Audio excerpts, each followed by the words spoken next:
Batian na tayo ng may karawan. Sino bang may karawan today? Alamin na natin. Now na! Paring Ray, batiin na natin sila dahil mahaba na ang pila sa buffet. Happy birthday! Kuhanan mo naman ako ng lechon dun sa likod. Kunin mo yung yung pata ng lechon. Kaya mo, pati ulo. Paksiwin natin bukas. Maligayang kaarawan, Vicky Daguia ng Queensland Village, Novaliches, Quezon City. Tita Vicky, happy birthday. Laba tayo dyan. Chet Carlos, 44th birthday. Happy birthday, Chet. Enjoy your day. Happy birthday! Sally Aguilar. Aba, ano to ni Ray Aguilar. 64th birthday today. Nasa Abu Dhabi. Tita Sally, nasa Abu Dhabi. Happy birthday. Laba tayo dyan. Ay, yaman daw yung mga tao sa Abu Dhabi. Oh, Happy birthday! Victoria Rason Mangilit, 98th birthday today. Birth anniversary. Happy birthday.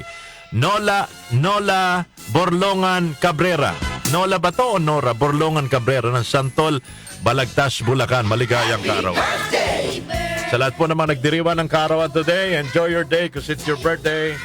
Wala masyadong kilalang personalidad ang nagdiriwan ng kaarawan today dito sa ating lipunan. O eto mga kababayan, December 23, 1895, Victorio Edades, dubbed as the father of modern art in the Philippines and named national artist in 1976. Pinanganak sa Dagupan, Pangasinan. Taga Dagupan, kilala nyo ba? Si Ka Victorio Edades, father of modern art in the Philippines at national artist in 1976. Pinanganak ngayon sa Dagupan, Pangasinan.